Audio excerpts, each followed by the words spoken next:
The U.S. Navy's most powerful aircraft carrier, the USS Gerald R. Ford, received new orders: head south. Almost simultaneously, one of its escort ships, the Gravely, appeared in Trinidad and Tobago, docking just 7 miles from the Venezuelan coastline. Only hours later, the government of Nicolas Maduro made a dramatic announcement. A group of alleged foreign operatives had been captured inside Venezuela, reportedly linked to the Central Intelligence Agency, and accused of planning internal destabilization. Coincidence? Or part of something larger, moving quietly across the Caribbean Sea?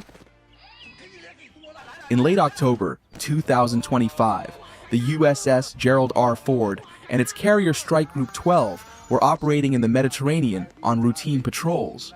Then, almost overnight, the Pentagon confirmed a major change.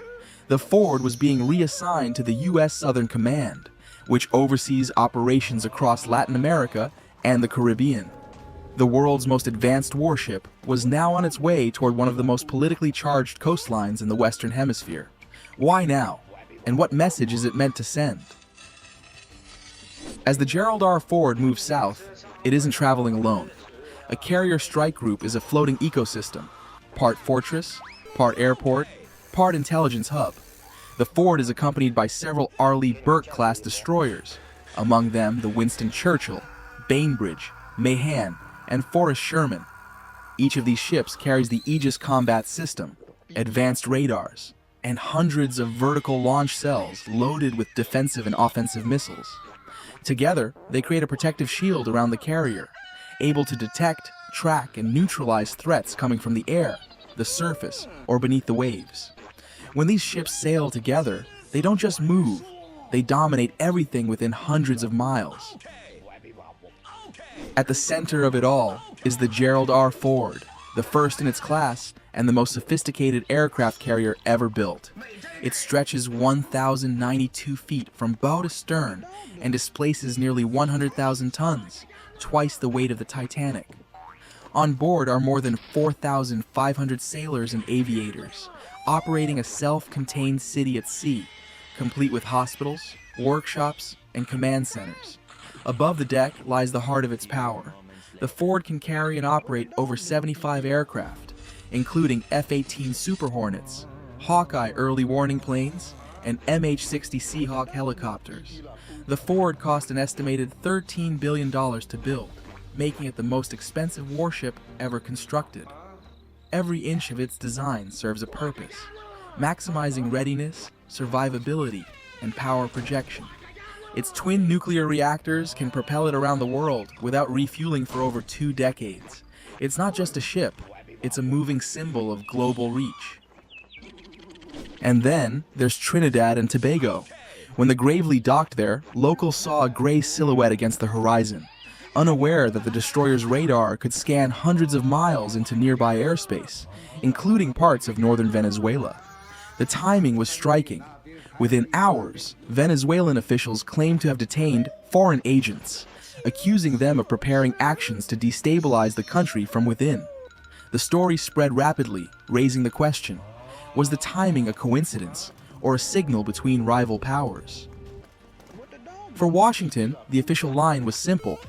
The Gerald R. Ford's deployment is about regional stability, cooperation, and deterrence. The U.S. Navy emphasized that its operations are designed to strengthen ties with partner nations and uphold freedom of navigation in international waters. But outside the Pentagon, analysts saw a more complex picture. The presence of the world's largest aircraft carrier just off the northern coast of South America is impossible to ignore.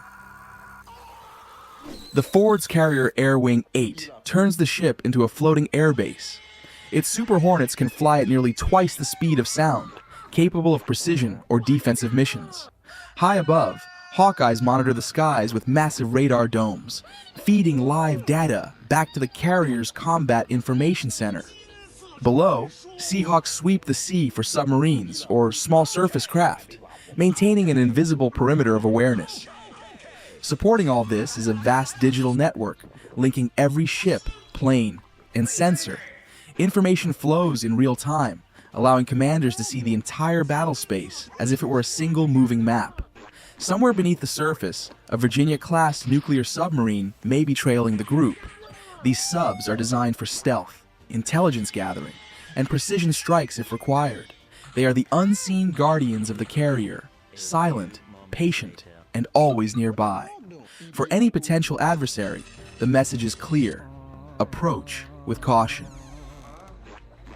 The Gerald R. Ford isn't just a ship, it's a statement.